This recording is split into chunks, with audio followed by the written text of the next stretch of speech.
Hey ho everyone, welcome to this discussion about the Ubers Premier League XII.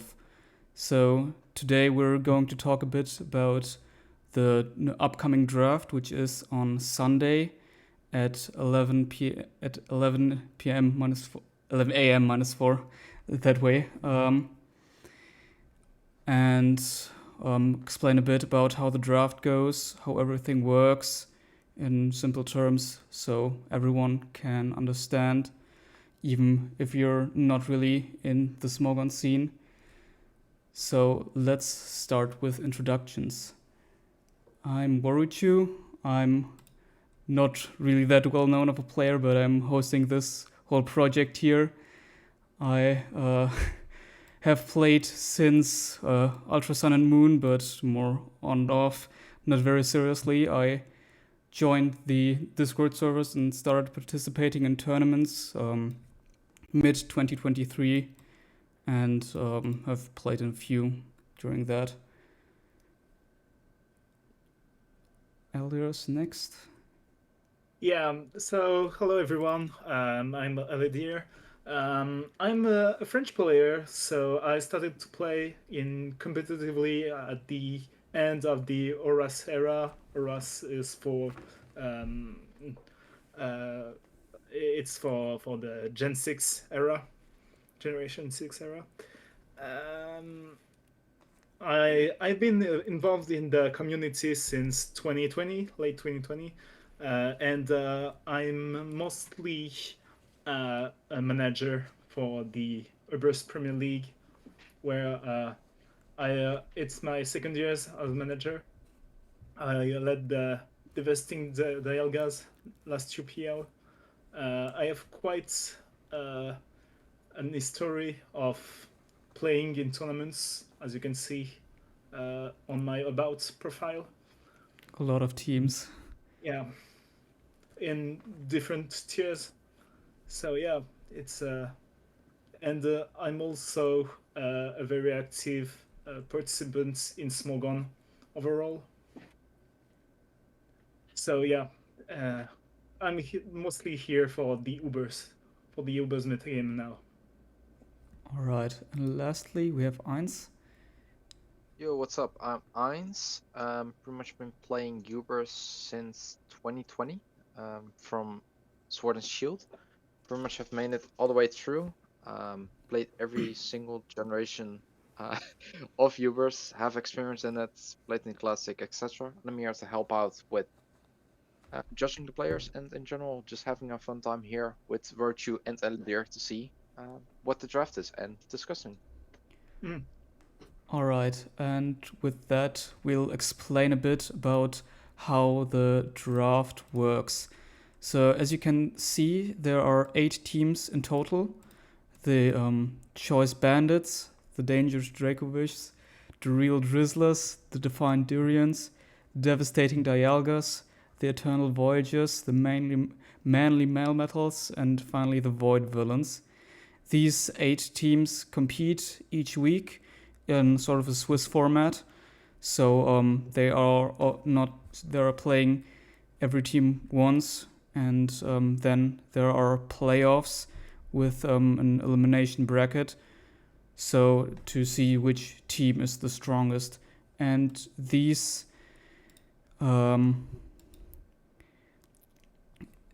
battles go. I have to find the right link. It was that one. Yeah. So the players from each format are matched up against each other. As you can see, there are 3 slots for Scarlet Violet Ubers. So this was from the last Ubers Premier League last year, but the formats played are still the same. Sword and Shield Ubers, so Generation 8, Sun and Moon Ubers, which is Generation 7, ORAS Ubers, or Omega Ruby and Alpha Sapphire, the 6th generation, Black and White, the 5th generation, DPP Ubers, the 4th generation, Advance, GSC, RBY, and finally Best of 3. Best of 3 consists of the players competing in a best of 3 format, so the first one to take 2 wins out of 3 battles wins it, with Scarlet Violet, Sun and Moon, and Sword and Shield played. And as for the draft, I have to find the correct tab. Yeah, it's pretty much like here. Every team has, how many credits does each team have at the beginning? 150. Yeah. 150,000. Sorry. Yeah, and they basically bid on different players, so they may be added to their team. Here you can see some formations of that with a lot of players. So you have to pay at least 3,000 per player. I couldn't find a full auction with the full bars, but these little red stripes mean that's how many players have, or how many points have to be reserved to reach the minimum amount of players needed for a team, and the rest they can pretty much spend to bid higher than other teams to get the players they want. That's how these teams are made. Basically, if the idea hasn't gotten through, the best players of Ubers are competing in this tournament, in this grand team tournament, to also win prizes and prestige. All right. Did I forget anything? Anything else that should be mentioned? One small thing that can be mentioned too is that normally the managers cannot play, but they can self-buy it themselves, meaning they can spend money before the auctions to be allowed to play. And there are also, and managers can choose to retain a player, meaning that a player that they bought in a previous edition can be bought again before the auction, so they can get the said player from the other teams without having to spend the auction and risking to lose it. Yeah, there was also something about the retainers. I was just lost in thoughts a bit. So as you can see here, I've opened one possible constellation of players. So this was done before the self-buys and retainers were announced. But there were a few mock drafts already. So that means that some players out of the community, you see, those aren't the managers as said here. Can close these actually. Have basically done one of these drafts for fun, seeing which teams they can come up with. And there are some pretty strong constellations already. I think which team was it? The Devastating Dialgas. They bought Mashing for 80,000. Yeah. That's pretty high price. So usually during these auctions, the highest prices go to 25,000 or 30,000. So 80,000 is out of the ordinary. You won't see something like that during the actual auction, but it's pretty funny to mention. So this was the first mock draft. I think we can look at the third one after the retainers were already announced. Yes, this is the one. You can see here our fourth is from the Choice Bandits. He's here self-bought. I think there was also a post where the retainers and self-buys were announced. Does somebody have that maybe? Yeah, I can find you that. It's there.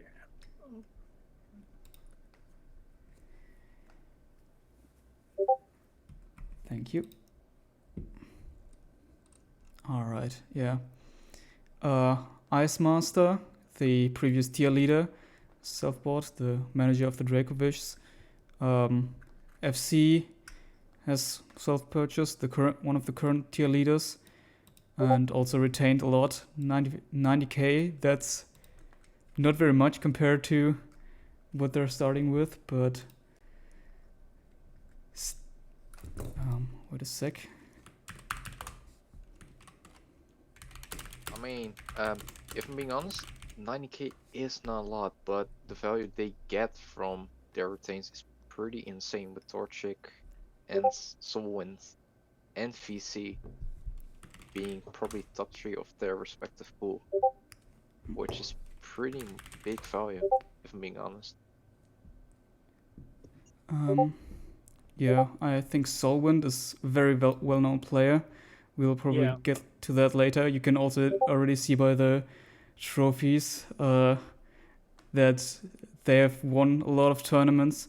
They were also a player very prevalent in the SCL last year. I think they were one of the players with the highest price. So those purchases definitely have a lot of value. Yeah, you can generally see that all the teams have self-purchased at least one. Can they actually self-purchase both managers, or is this just a coincidence?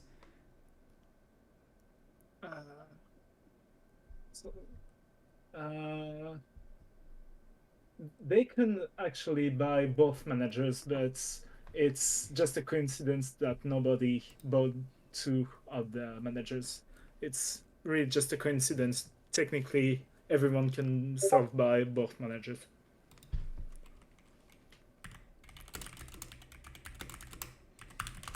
All right. So these are all the players which have been retained, as you can see here, and the total credits of these teams left. And now we can take a look at all the pools from last year and how the players performed there. So let's start with the RBY pool. Hello, Oreo. Oreo has just joined, the assistant manager of the Choice Bandits. Would you like to introduce yourself quickly? Sure. So I'm Oreo. I've been playing for quite a little bit.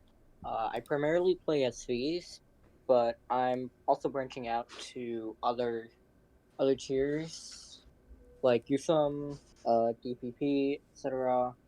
And I played for the Bandits last year, and now I'm managing with Avery this year. And it's a really cool opportunity for me to be managing with Aber, and I hope I can have a good season this year. That's great to hear. Taka has also joined. You're still muted if you're talking. Yeah. So, since you said you were pretty knowledgeable about the RBY pool, could you tell us a bit about that, Eledyr? Yeah. So, what's the first thing that I want to mention is that despite the records, I mean, as you can see in the records, all the players pretty much performed equally. There were a lot of tie, and the overall level was quite heterogeneous, was quite homogeneous. Like there wasn't really one player above the rest. Even though Torchic managed to win most of his games, most of them were really close and really were just a matter of a few things that went in his favor. Is there any one of these we should watch or you'd recommend? I don't think they're linked, but I think the interesting games can be found when he was facing notably Sadistic Nawal. Alright, yeah, the RBY ones aren't linked, sadly. But yeah, the RBY slot is very interesting because all the players are very good overall, and it can really go either way. There isn't really one dominating player. Yeah.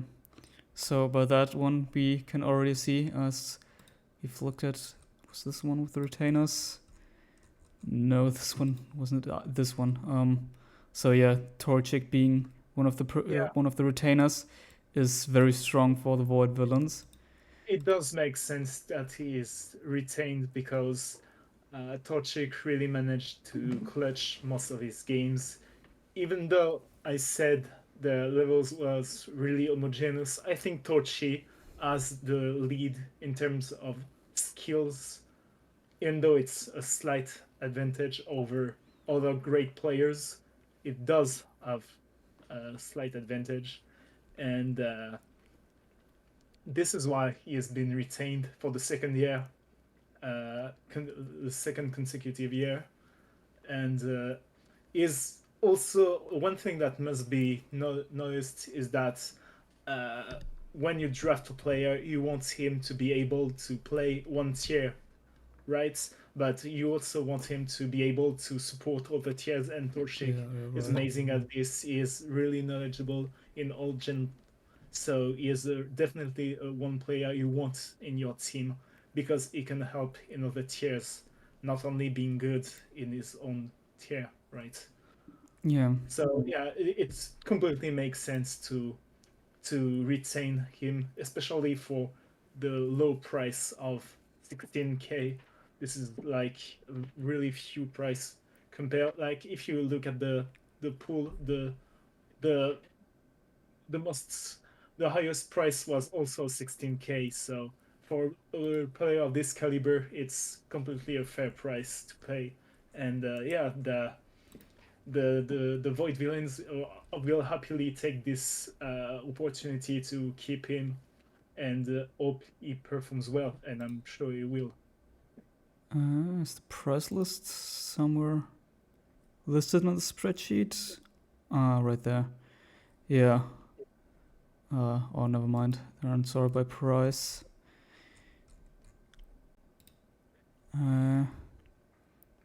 Pricing is next to their team names. So like. Yeah. So do you maybe know which was the highest price that was bid for last year? I think it was. I think that was Ak or either Ak or Fat Fighter 2. Yeah, I think I've seen FF2 at 28k here. Yeah, he went for 28K, and that's the highest price of the last UPL. Yeah. Though it was for a 6-1 record, which is really, really good. So even though at this price you want your player to go undefeated, right? But one lose is acceptable. Yeah. Because, like I said, this is something we forgot to mention, that you need a minimum of 15 players in your team for a total price of 150,000, and the minimum bid for a player is 3K. So a quick math show you that you need an average of 10K per players. So yeah, with 28K, it's almost 3 players that you spend on one. Yeah. So yeah, you definitely want this kind of for this kind of price. You want your player to not only be able to win, but you want him to support your other tiers so you can win. Yeah. And Fat Fighter 2 is pretty good at the game. He's really, really good in ADV, but he is also good in more recent gens, etc. So Yeah. he's it was a good buy for their team. So real quick before we move on from RBY, So, how does the pool for RBY look this year around? Are there any players which have not been retained, which are likely Well- to make a return, or Well, we've saw that there will be the return of Torchi, but some other players like Sadistic Nawal, Seatown, Enigami are also returning. No Dragon 2, which was actually the winner in RBY because it was the player for the Momentals who were the winning team. Well, there are a lot of them are returning. Some are missing, unless I'm wrong. I think Fufu is not coming back. I don't think I have seen it. Stunner, but otherwise, and there's also new players that are coming for RBY, like YBW, which is a great player. It's actually is mostly known for his low tier performances in RBY, and he's been doing well in Ubers too. Recently, he has won the RBY Ubers Open, which is an individual tournament, and there's room for managers to pick players, because there are a lot of signups of great players, and like I've said, most players have a pretty much high level, so the RBY pool is usually something managers are afraid of because it's one tier most managers don't really know about, but it's a tier that has a great pool of player. yeah, thank you for this great summary of the tier. So in general, I think this is also true for GSC, that these bit older tiers aren't like played by so many players because they're kind of, I wouldn't say scary, but somewhat unappealing to those who just start with the newer generations and learn to play there, for me included. Mhm. Yeah. Well, that's the issue with these old generations. They have the activity in the tier can be somewhat discouraging because, well, there can be very obscure to understand, but they do have, like I said, an active community, and yeah, if you take the example of RBY, because I know it the most, RBY holds several tournaments per year, most notably the RBY Ubers Open, which is an individual tournament open to everyone, and the RBY PL, the RBY Premier League, which is like the Ubers Premier League, an auction type tournament where teams will bid on players, which also allow for players to show their skill, and where you can see newer players, like, for example, a player named Sabelet made a great performance in the last RBYPL,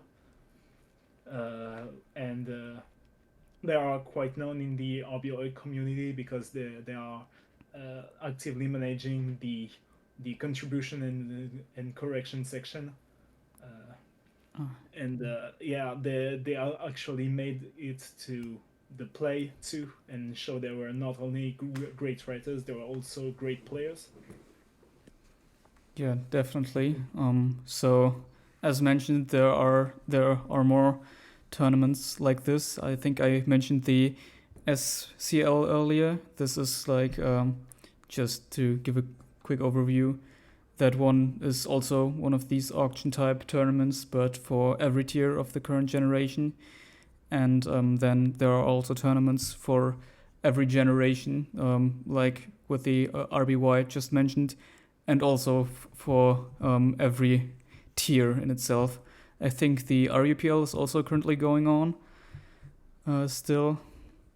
So there are a lot of these draft tournaments in which the players can prove their worth through the many rounds. All right. Are any of you knowledgeable about the GSC pool? I think Eledyr's more familiar with it, so I've played in GCPL before and helped out other players with it, so I have some knowledge. But know about you guys? I'm not really that familiar with the GSC pool, but I definitely feel it's a lot weaker than it was last year. Primarily because Issa is confirmed to not be signing up this year, unfortunately. Oh shit! Damn. I agree. The GSC pool is kind of weaker this generation. I mean this year, because some of the top players are not coming back, unfortunately. Yeah. But well, I hope that there will be hidden gems that will show up and eventually prove they are the newcomers that are strong in this tier. I think none of the I want to say none of the gens that are played are solved. There's still room for improvement, room for innovation. So even in gens where like there's a lot of schemes of patterns, etc. I think there is still rooms for new things to do, new things to show, and prove to all the players that you can do well. Really? So I was under the impression that these older tiers from DPP going down were pretty much solved with everyone having figured out the optimal strats and how everything is supposed to be played, especially since those have been practiced even before the beginning of, even before Smogon and Pokemon Showdown were instated. But that's pretty great to hear that they do have still development. So during these tournaments, there's also a lot of development usually with players trying to find great strats which their opponents may not really be familiar with to get another advantage through a surprise factor or, of course, the opponent not being prepared for it. Yeah. So, is there anything else you would like to say about GSC for this year? Does somebody maybe have the link for the, or you can look at the pools each? Unfortunately, I think that there is not a sheet yet for that, so we can't exactly see the signups in a compact format. All You right. can search it by tier if wanted, which helps TBH. Where is that? I do have a thing, a Google sheet that compiles all the signups in the thread, so I could look through it real quick if needed. Yeah, I'm a liar. All right, That would be great. Thank you. of course. That would make it a ton easier. TBH. All right. Okay, so looking at this GSC pool, it's definitely looking a lot more dire than last year. Immediately something I'm noticing is that players like Issa, Daniel are not signing up, have not signed up, or aren't signing up, and for me, for me in this GSC pool, there's two clear players that are clearly above the rest, those being Conflict and Vani, at least in my opinion. Yeah, for So sure. yeah, so I feel like in the draft it's gonna be a wild fight for Vani since Conflict was already retained. Yeah, I think Vanny will go for a crazy amount of money because there's no possibility of bidding on conflict. Right. Yeah, definitely. And also something that must be noticed is also that Big Fat Mantis, which also performed very well in the last UPL, is also retained. So there's no option on bidding on him too. I mean, I agree, though I think this pool has some hidden gems into it, looking into it, at least. Because there's a couple players like Dawnbuster, pretty consistent in lower gens, GSC NU/UU, with pretty insane records. From what I've seen, Iguana, mainstay GSC Ubers player, as well as other players like Esterosa and Ruby Blood as like consistent GSC players that probably are able to perform within this pool. And Cyber AC, not to forget, another one, pretty surprising, good record in GCPL. Yeah. All right. So I think So thank you all for the summary of the GSC pool. That was also very great. Any tiers we should move on next? I think we can just go in order of the generations. Advance is up next. That's a tier with a lot more players. I think we can already see that by the numbers right here. At the moment, it looks like there's 52 signups for Advance compared to 30 for GSC and 25 for RBY. Yeah. So, FF2 isn't actually on here yet, and I would like to talk about his sign-up post for a second because it's come to my attention that FF2 will be infracted if his sign-up post stays the way it is. So we could see FF2 ending up in the ADV pool or just not playing in this edition at all, which it would make the old gen pools it would make the old gen pools worse overall since FF2's pretty solid at most of them, especially ADV and Sun and Moon from what I've seen. Yeah.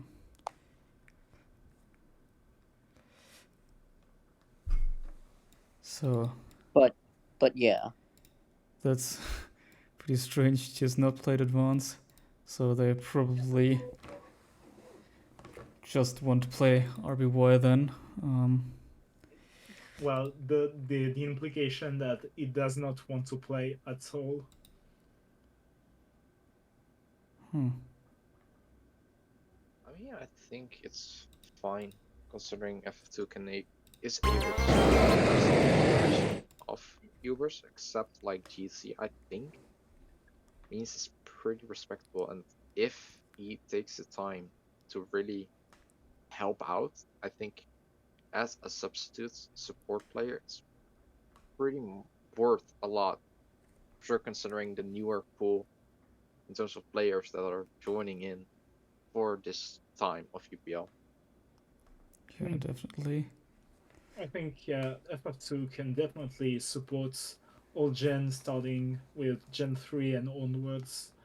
And so it's not like bidding on him would be completely useless, but it's a risk to take because he won't play at all for the duration of the tournament. Pretty much though, what are your thoughts about the ADV pool, Waru? So I'm not very familiar with the advanced pool. I think I've not even played a single game of advance in my life. It's, I mean, I know With some the of these advanced names, of course. Society, Richard, Force of Death. But in terms of I believe society is going to be mostly in the DPP pool, since that's by far his best gen. Yeah, for sure. Maybe we can see him in advance at some point, but I don't really know. Probably expect him to be DPP or GSC, though more likely DPP, I think. So looking at a V pool, it's same thing as GSC in my opinion in terms of strength. Yeah.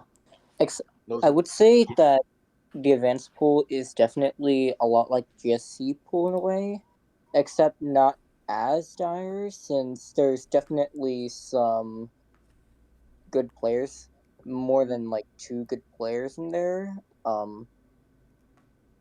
Immediately, Haste Up, MM2, Magician, and Raph come to mind. Mm. Oh yeah, for sure. And then agencies. Sorry if I say it Mhm. wrong. Another one that directly don't comes to mind, and I think a pretty big one will be AU/Asia, which is probably gonna be a big one as well if they consider put the time into it.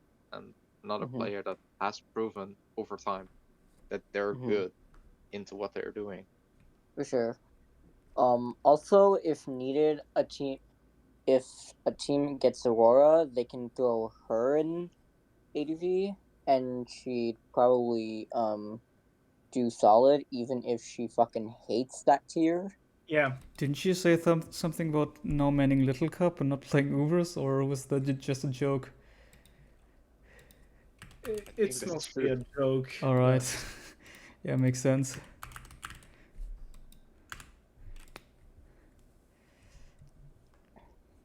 Aurora does play the game to a competitive level and is able to, you know, carry our team.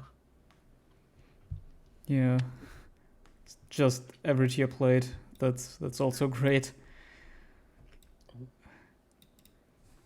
This makes it easier. All right. Any more thoughts on advance, or shall we move on to DPP? I think we can move on. Yeah. I think besides that, big names are also signing up. I can think about MM2, which signed up too. I can think of ASUP. I think Vileman also signed up for this edition. Yeah. I think what's gotten through this Never mind. conversation is that there aren't really clear favorites in terms of who will win every round or almost every round, compared to GSC and RBY, if I understand that correctly. Yep. Yeah. Yep. So That's about that's how I feel about the ADV pool. On the other hand, with DPP, there's definitely a lot more big names that I definitely think there will be some favorites. Yeah. For example, like players like Society, crazy as that sounds. There's also Inspirited. London Beats also performed very well last Mhm. last time. There's also Luigi potentially. Yeah, is a well-known player among the Smogon community, but wasn't there for the last UPL. But I'm quite sure is going to perform well for this edition. For sure. But there's one player I want to give a special mention to in particular with the DBB pool, and that is Rookie Robbie. Mhm. They've I've definitely seen them showing up quite a lot this past year, and especially in tours like GPPPL, where he got drafted way too late for his own good. Honestly, he should have been drafted earlier, to be honest. But I'm definitely excited for him if he gets drafted, and I think he deserves it overall. Mhm. Yeah.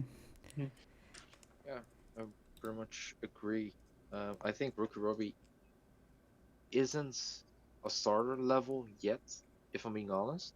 For Though, sure. But he's it, pretty good support in yeah, tiers like DPP, Black and White, pretty much. etc. If And if he was, and if he had to be thrown in those tiers that he plays, I could definitely see him doing quite well.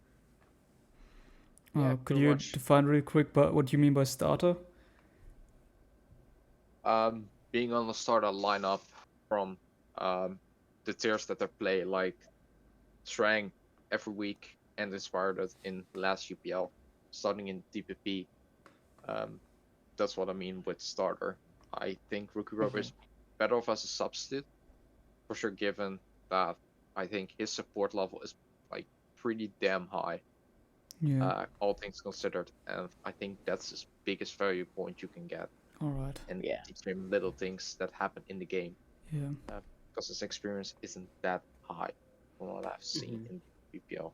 So are all of these high performers from last time also signing up again? High Lord Society, Shrang, I think Heck. Unfortunately, High Lord isn't signing up this year since he said he wanted to focus on World Cup. Yeah, Oh, and also Ak is not coming back either. yeah. Oh no, Hack. Oh no, Hack. Oh no, I've received word that Hack is indeed signing up. Oh, easy. I He didn't. is. I was. Aber told me in a call, and speaking, and if Hack's signing up, that probably means Kababe is signing up as well. Mhm. Although that's not confirmed. Yeah, And by far, he's by far one of the strongest players, if not the strongest players in the black and white pool. So Mhm. it's absolutely going. Um, if they sign up, it's absolutely going to be a mad dash to get both of them on the spot. Yeah. I've played once against Heck, and it's crazy how many different strats he can use to very high effectivity. So much that is just isn't really mentioned anywhere in like the official resources, like the viability ranking, or also the descriptions of the Pokemon, just the sets. But he is just able to use so much that can throw players off guard who aren't as familiar with the tiers. So Heck Sure, definitely. I don't know many players that can just dominate a tier like Hack can in tiers like ORAS, Black and White, DBP. Except like High Lord, of course, in GPP, but unfortunately he's not signing up. A sentence that I like about Hack in ORAS is that players play meta, Hack creates the meta. Yeah, yeah, that's definitely true. So many really strong ideas that work so well, and no one else has thought of them. It's just really play on a different level. So if Yeah, he signs up, that also really again means great development for the tier. yeah, pretty much. Heck, in general, if he signs up, it's like, if I'm being honest, probably the best player you can get, all things considered, Mhm. with how dominant and fucking annoying he is to play, even at high Yeah. pressure moments. Yeah, and if Kabe also signs up, then they're by far the best players in the entire tour, for sure. And I have very little doubt that they'll go for any less than like 30K-ish, just because of how good both of them are together. And I think that's being really generous. Yeah, very careful for two of them is really being generous. Last year, they both come at the cost of, if I remember correctly, 20K and more for both of them. And if I remember correctly, they were at like 23K and 25. So yeah, the combined price was closer to 50, which is enormous for only two player, obviously. Yeah, that's Mhm. like half your budget. Yeah, No, if it's not a even third. more. It's exactly a third of your budget.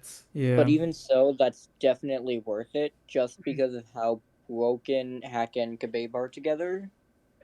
And also they're also really good at supporting the rest of the team. Yeah, the Ak and Kebab are really strong together and they can support the team, so it's definitely worth the cost to add them Yeah, together. for sure. All right. Anything more you want to add to DPP, to the pool there?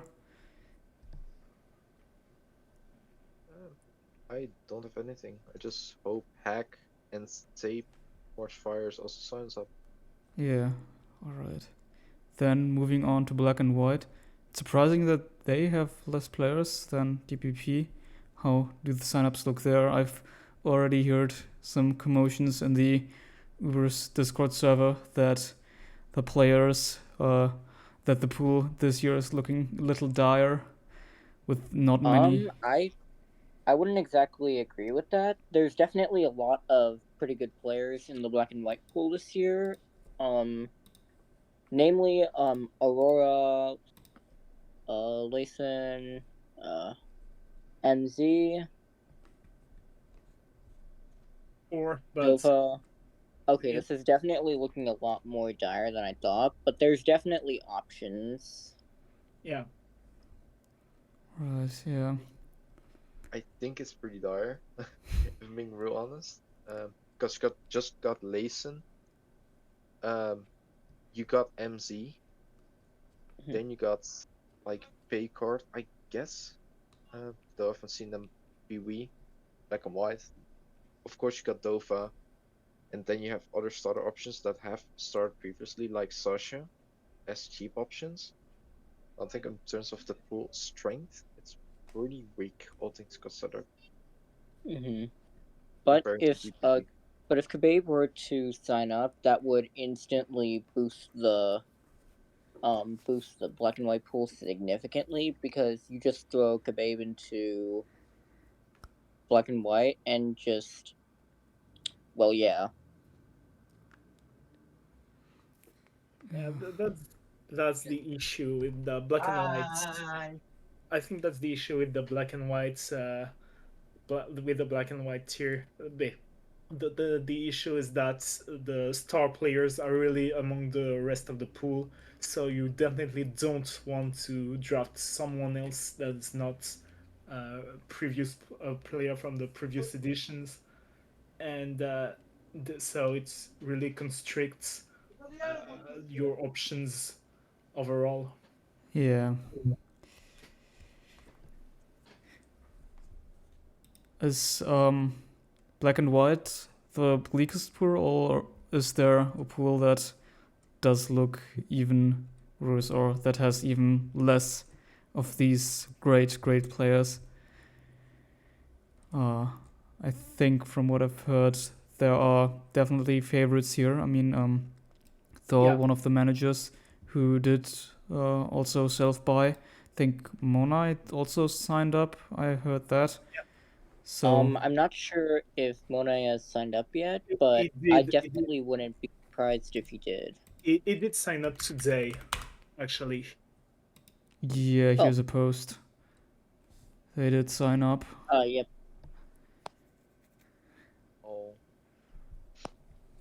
Alright.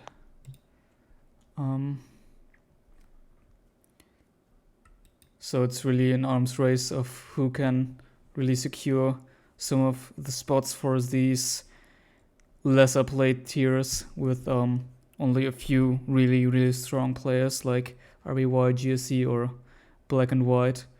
So some tiers definitely have favorites compared to others. Yeah, but I think starting with ORAS, there's a lot more diversity in good players that one can reasonably get and expect to do well. In ORAS, there's actually a lot of great signups. Players like Ayu, Cam, Freezeye, Yeah. potentially MZ. I think Keys didn't sign up this year around. Indeed. Unfortunately, no. What does the T in the spreadsheet here mean? Is Although, it not tie? gonna lie, I didn't know those were allowed. Alright. although not gonna lie, the whole price fixing thing with keys last year was hilarious. Yeah, What happened there? I'm not sure if this is really important. Alright.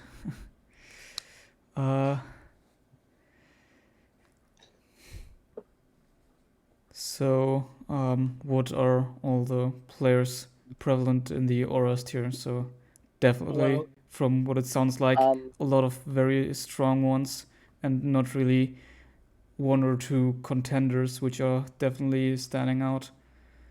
Well, last year Skinny was clearly an underdog. Well, he performed very, very well in ORAS, and he cost almost nothing. But this year is definitely a strong contender and one that people will expect to perform well.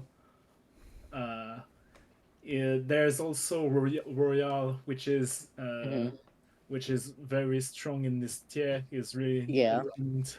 He has been real dominant in all tournaments that he played, being Ubers World Cup or last edition of Ubers Premier League. I think he also performed well in the ORAS PL, in the ORAS Premier League, if I remember correctly. I mentioned players like Ayu, Cam, Freezeye, MZ. But there's also Gondra, and I've heard that Scrap is also signing up. And they can definitely be very good in ORAS if a team were to put them there, especially the Scrap. Yeah.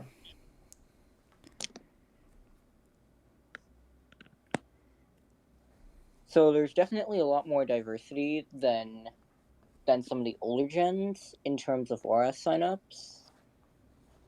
Yeah, I think with ORAS, we've also pretty much, in terms of generation, reached a point at which more and more people joined Smogon, and competitive Pokemon wasn't really some really niche thing anymore. So there are probably also a lot of players who have played the tiers from ORAS and up in current generation. So when that still was the latest generation that has been released.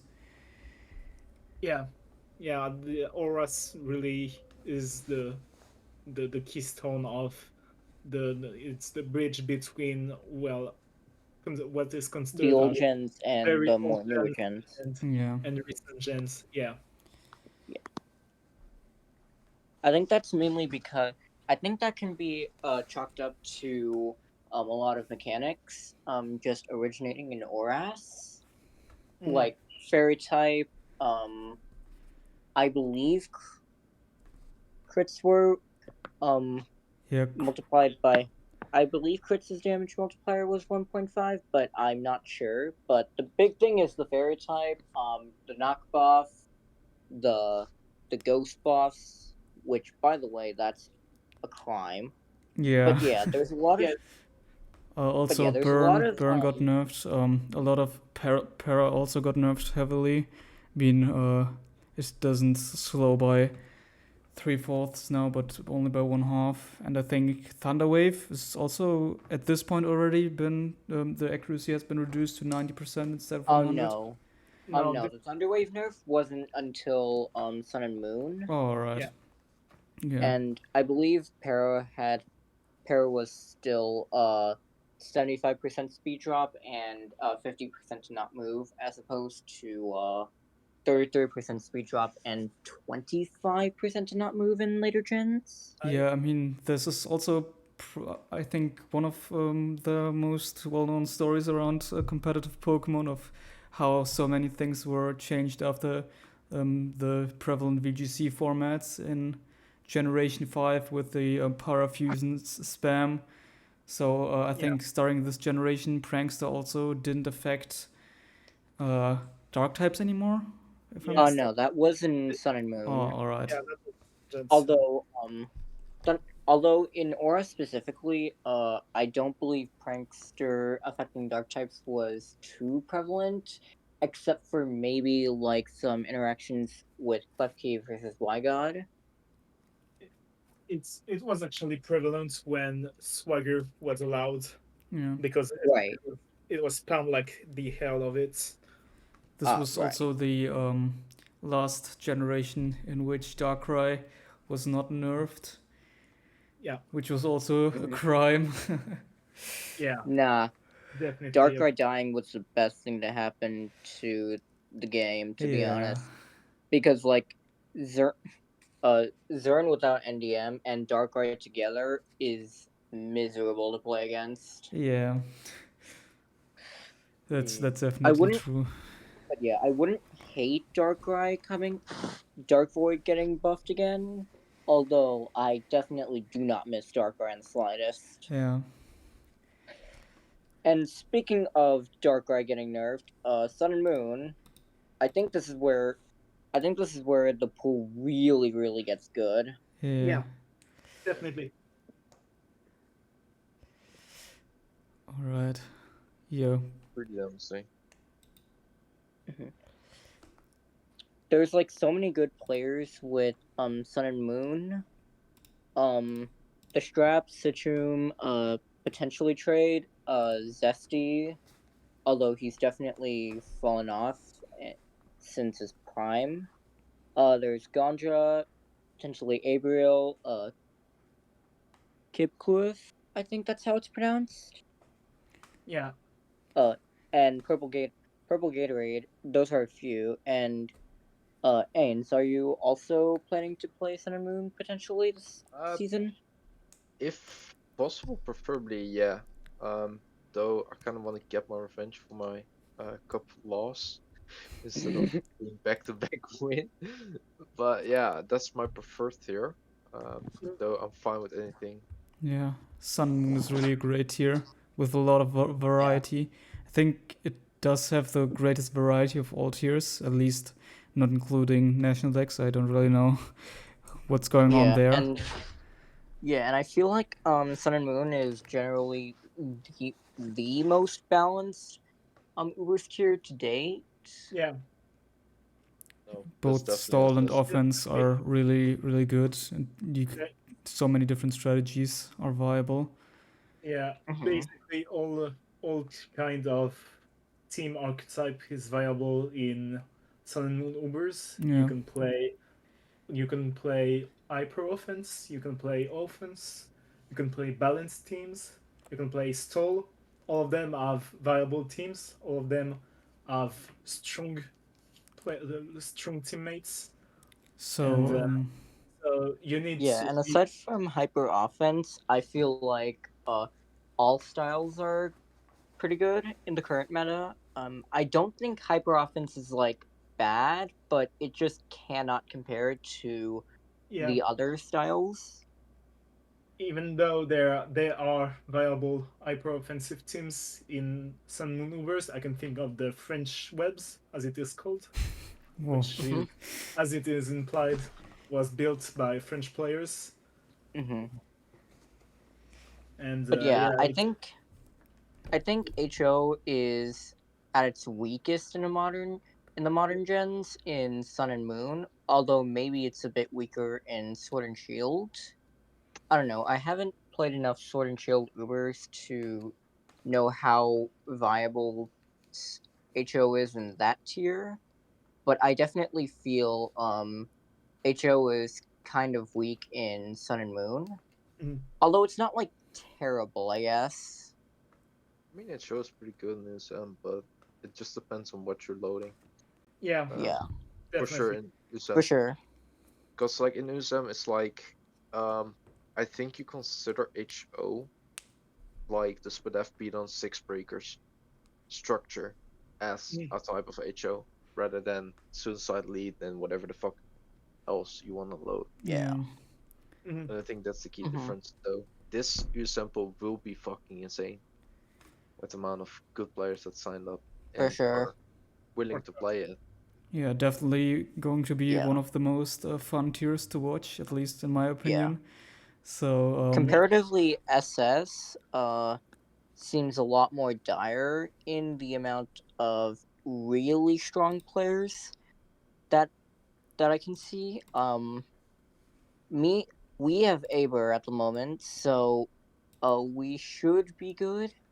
But with well, okay, the pool's not like dire per se, but like it's dire in the team for the teams that don't already have an SS player. Since like Kate, FC, Ice Master, Aber have all been self bought, and in my opinion, they're the clear top 4 SS players in the pool. So that leaves not a lot of great options to choose from for the rest of the teams that don't have one of those players. I have to disagree, if I'm being honest. Because I think Hmm? SS will be really fucking insanely strong, I think, this year. Really? yeah, I Um, think just because you got Bacon, you got Lodi, for sure, as like 2 really great pickups. Then Ice Master, as you mentioned, a self-buy. Mimikyu Stardust, as well as players like Frido, and just general mainstays like Aber, then 4 Choice Bandits. Mhm. And I Hmm. think there's more, like Manaphy is also not an Sure, option for SS. sure as well, I guess.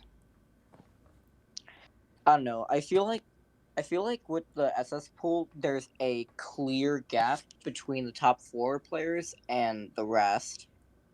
Except for like Shuri potentially. Um, Yeah, the thing with Shuri is a great player, but the issue is that he is not going to play for at least the 4 first weeks, so he's not that uh, reliable as a player for this edition, okay. unfortunately. Yeah. I see. all right. So SS, as you mentioned earlier, is also one of the tiers, probably the Ubers tier after maybe GSC. Also, although I don't really know much about it, where stall or defensive playstyles are the most prevalent, at least from what I've seen, from what I can tell. I also don't really play SS, but as you even can see in this replay right here, and I bet most of the other ones, the teams are usually really bulky. And since this was the first generation in which heavy duty boots were introduced, there's a whole different game around hazards. Most of Yeah. the mons here still really also had toxic and their recovery moves, or they at least there weren't so many moves removed as in Generation 9, and I think. Oh.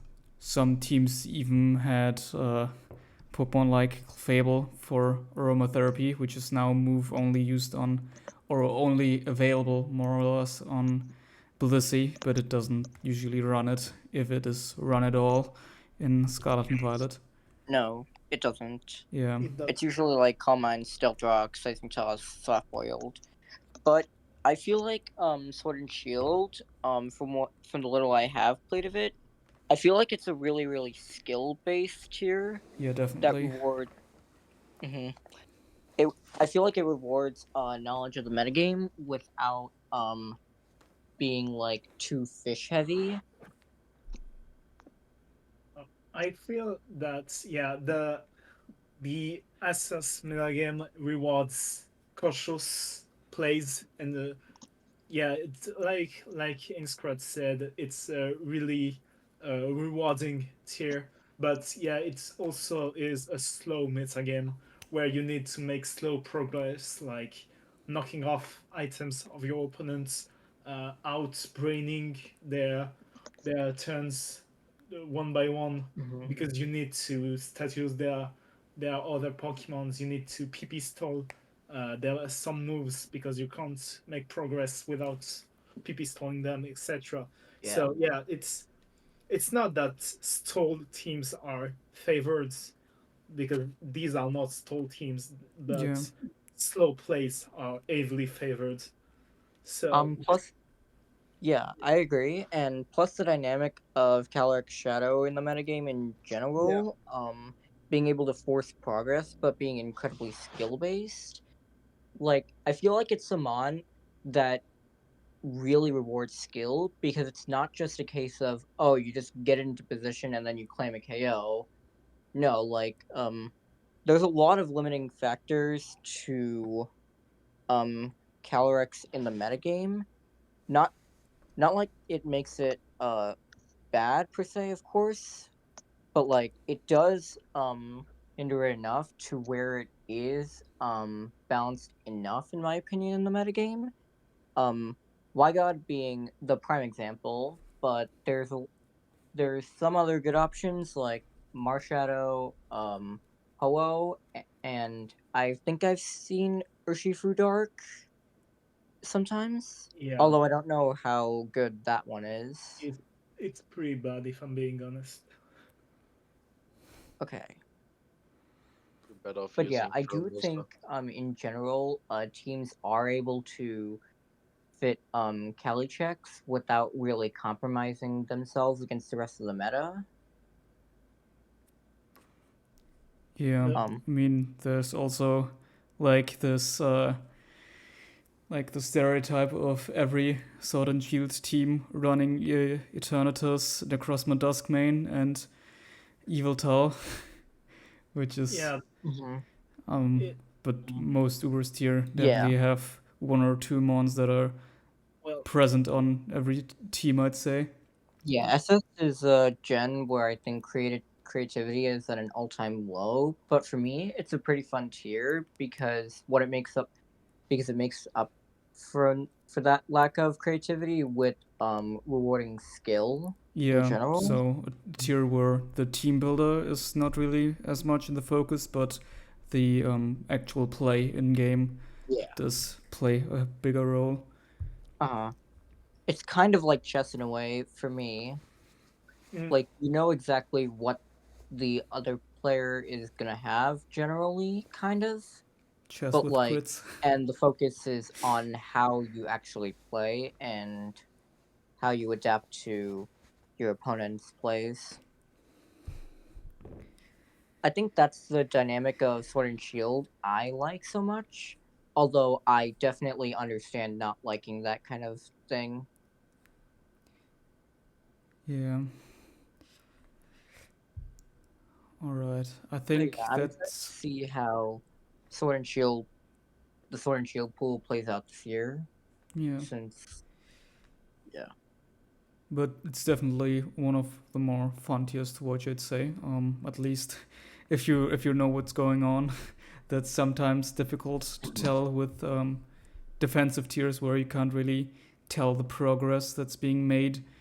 At least if you haven't really experienced it before.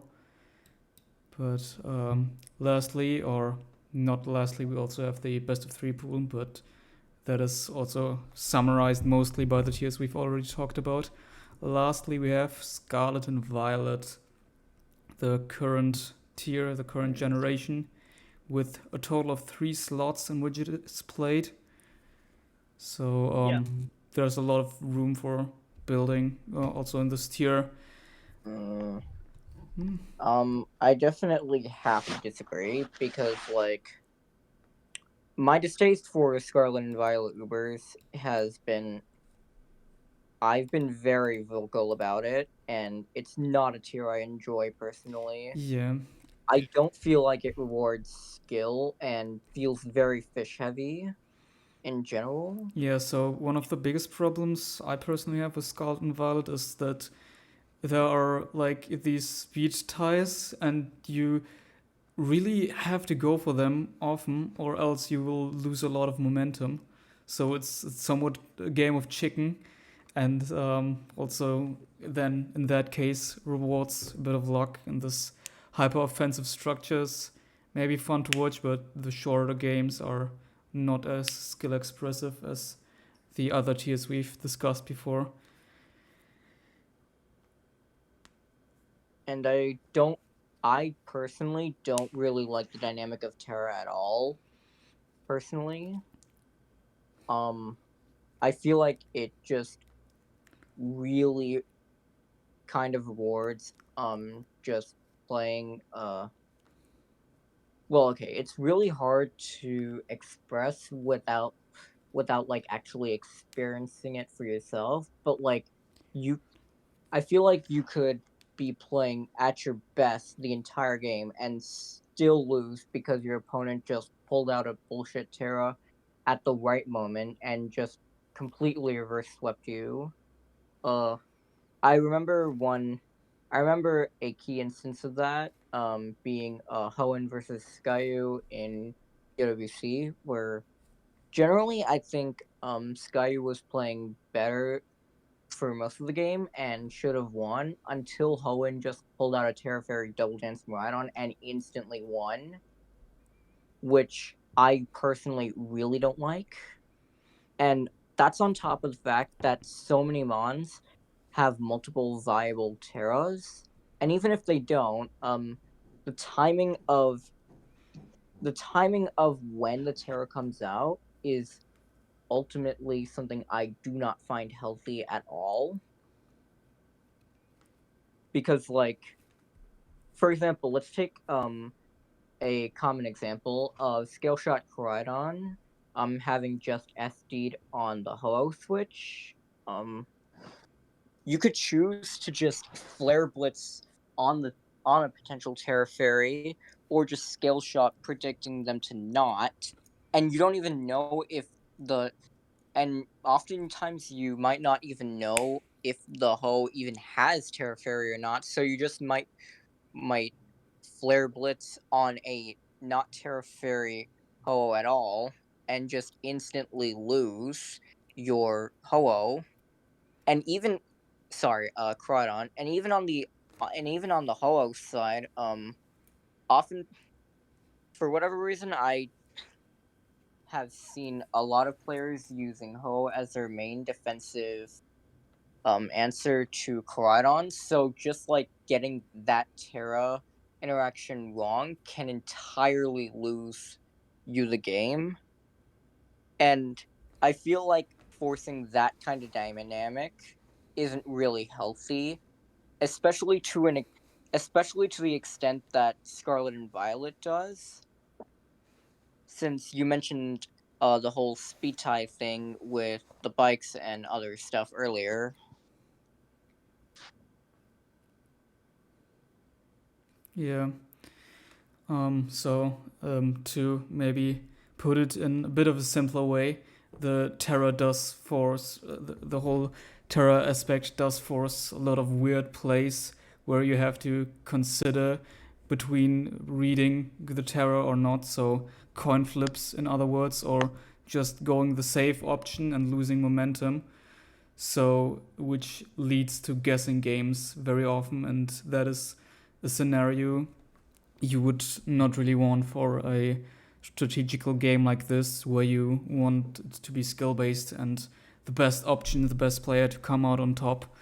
But here it just leads to who has good terrors often, and who wins the right speed ties and gets the right predictions.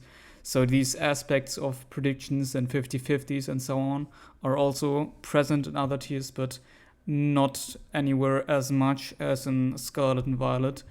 And that is not only the case for Ubers, but for the entirety of Scarlet and Violet's tiers in general. Yeah, and I feel like the whole dynamic of predictions in Ubers is just exacerbated by the sheer presence of Maridon, which frankly should have been removed when the suspect happened. Yeah, we had the very unfortunate percentage. I think it was 62% wanting it banned. Yeah, Yeah, but Which- it's still. I still think that number is good enough to warrant a ban, because like the sheer monumental effort it took to even test Maridon, let alone the insane yeah, part, let alone the insane percentage required to actually ban the thing. yeah, I all think we're drifting a bit too like far it was off. like everything was stacked against a Maridon ban, and even so, it still got a 62% majority, which is very high, and in my opinion, enough to ban something like Maridon. Yeah, I Like if it was like 55, I think then we're I at a yeah. point But where we're 62 drifting is, off a bit. I'm sorry to have but yeah, to cut you off here, but yeah, it's okay. definitely an interesting dynamic, and Yeah. everyone all I- has a lot of yeah. opinions about the tier. But what we can All I have to definitely say, say, it's fun to watch from an outsider's perspective. There's a lot happening, and it's also difficult to tell sometimes has lead position, because there's also this trump card. But yeah, let's all go I have back to to say, discussing the pool of Yeah, this discussing generation. yeah. Well, But yeah, with the whole dynamic of Scarlet and Violet, I think the pool is not as cut and dry as some other tiers like SS.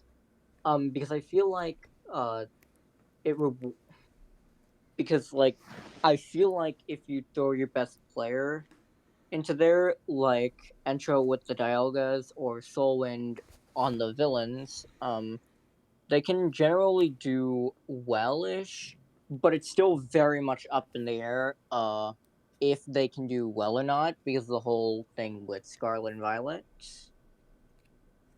yeah, definitely. At least at least from what I see though, there's definitely a lot of good candidates for um SV. Some that stand out to me are Avarice, who I definitely remember slotting into SV and him doing well. There's Corvier. I think Darkshine can be very good if given the right support. There's Etern, Frito, Frozoid, Geomancy. And Trustafalo, which is retained by my team, which is actually self by my team. Yep. And Soulwind is obviously also a candidate for one of the best players of all times on Smogon. Yeah. And Third spot we're seeing here, Ox is sadly not able to participate in this UPL because of an incident in another tournament earlier. yeah, Yeah. There's also Lana, LBN. I think LPZs can be really solid in. even though I think LPZ is going probably to be bought for older gens, but yeah, you can definitely perform well in SV too. Yeah. Although I think he'd need a bit of support because like he's not exactly a main of the tier. Yeah. Although he can definitely be very good if given that support. There's also Nyx, Manaphy, Shuri when he's able to. There's also Taka, which is in this vocal but cannot play, cannot speak, unfortunately. I mean, in general, SV just has so much flexibility. The main thing about SV in this time around, how are you able to support your players? For sure, given everyone would sign up, it's great quality, but support is lacking Yeah. Yeah. in general. And And I think that's the the main thing now. go on. Yeah, I Sorry? think this is someone like this is something that player are looking for. You really want to support the players of the current generation, because most of the times there are players that have little experience in the tier actually, especially if we talk about a player like Sulwin. He is definitely, like I said, one of the best players of all time on Smogon, but he not necessarily play a lot of Ubers. So when you draft this player, you really want to be knowledgeable in SV Ubers to be able to feed him teams, and is going to be able to play if he gets the set teams. But if you aren't able to support him, then it's like wasting your money because he's not going to be able to perform well. Yeah, and that was also the point I wanted to mention in the beginning, where you can definitely do a lot in the builder. So having well-built teams, which can also match your opponent well, and of course with the support from the rest of your cast and the team, does play a very huge role in Scarlet and Violet. And having 3 spots of that does definitely impact the tournament heavily. Also, considering the players you may not have as your mains for that, but also those in the back and from the other tiers. Definitely. Yeah.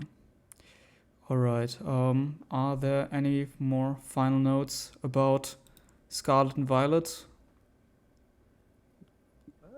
Nothing that I have. No. I think I want to say that the tier do rewards skill based actions. I think I kind of disagree with what Oreo said. I do think that there's skill involved in SV Ubers, and you can see it with many dominant players in the tier, especially in the last UPL. There were Antrocephalo, who did really, really well. There were Ox, who did also very well. So these players are great players because they know how to not only play at a generally high level of play, but they can also, plan their games so that Terra doesn't even matter for them, and that they can just, ignore what the opponent said and play as they intended to, and win the game this way. Yeah. And just as one little note to about what we talked about, we were mentioning mons like Ho-Oh or Necrozma Duskmane, which you can't see in this replay. Those replays were still at a time where these mons weren't released. The DLCs weren't released. Just as a small side note. And yeah, the tier has also definitely evolved a lot in that time during. Yeah. All right. Yeah, this is also a quite important note that the tier changed a lot because DLCs happened, new Pokemons were introduced, especially like you said, OO, which changed a lot of dynamics, a lot of how the game is played, a lot of how the team building is done. Something like a very important Pokemon in Necrozma Duskman was also introduced, like you mentioned, and it's also changed a lot the team building because it's a very strong Pokemon. And yeah, generally speaking, the tier is kind of really different compared to what it was a year ago. So I'm definitely excited to see how mainers of the gens will perform in it, and I'm sure we will see, underdogs once again in this year. Yeah. All right. If there are no other notes for Scarlet and Violet, I think we can move on to the best of three. Yeah. All right. So in the best of three, there are mostly players which are, I mean, they have to be players which are well versed in the Sun and Moon, Sword and Shield, and Scarlet and Violet tier. So the last two generations and the current generation. I think a lot of the spots we can see here are players which are very well known throughout the community. Those are names you have probably heard or seen if you were around sometime. I mean, half of these are also self-buys in the from the managers. Aber, Entro, Fogbound. Yeah, the best of three is generally speaking the one of the toughest spots to fulfill, because the amount of knowledge you need to have in order to perform well is absolutely mind-boggling. You need to know three different gens.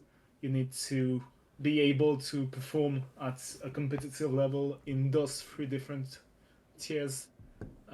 So yeah, it's definitely something that is not offered to everyone, and this is also why the average price of best of three players is so high. It's because it's very something that very few players are actually able to perform at the highest level, and those players are very, very expensive as a result. Yeah. Yeah, the best of three slot is one I think is much more pilot focused than the individual gens. Mainly because it's three different gens, like as mentioned. Mm. Especially because one of those gens is Sword and Shield. But also because Just the like best of Eledyr three in mentioned, general. you do have to be knowledgeable in the three gens. Although exceptions can be made if someone is consistent enough in two of the three gens, like Aber and SC were last year with SV and SS. Yeah, and one other thing that also makes this very player focused is that just in general, the concept of best of three matches. So if a player was surprised once by something, maybe they can still come out on top if they really are the more skilled player, since they do have a chance to come back, other than all these other slots which are just one match you have to prepare for. Yeah, definitely. I believe RBY is a best of three slot Oh, Yeah, really? as well. Oh, it's also a best of three slots. oh, I didn't. Yeah, Yeah. that's also really And great. also, you can gentlemen to play best of three in the other tiers if you want, I believe. Even though it's not that common to see best of three in other slots, it's also something that happens sometimes. I know the ADV community is much more, tolerable about that, and there's a lot of best of three in this gen in particular. But yeah, it's in all gens it's something that is allowed, but it's not necessarily common. Yeah. Yeah. And yeah, there's the exception of the RBY, which is also always a best of three. Yeah. All right. Now that we've talked about all these different tiers, are there any general notes about this UPL you would like to add?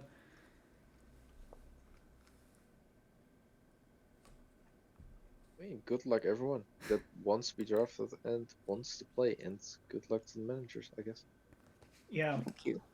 I mean, thank you. If there are any players that are around that want to be drafted because they think they are good, etc., you don't hesitate to reach out the managers. We're always open to see your skill. It's in our interest that you show that you're strong, because this is how we manage to win. You know, it's how you if you're strong and if you think you're the strongest in a tier, just talk to a manager and show that you're the best. So I think this will be uploaded before the auction, so you can watch the auction live. Maybe we're doing a live stream during the auction if enough of us are ready to host that as well. So the auction is at 11 a.m. -4. So definitely join in if you're available at that time. It's always very fun to watch. And other than that, I will also leave links to to the Ubers Discord server in the description, so you can join as well there if you have a Smogon account. And any feedback is also welcome. For our next podcast, we're going to have a weekly recap about the matches that happened in the previous week.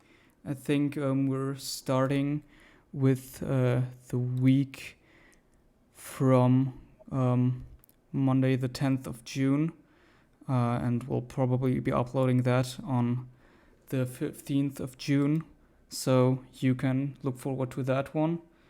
And also, if there are any replays you would like to see discussed, you can leave those somewhere in the comments or in a community post if I do put one of those up.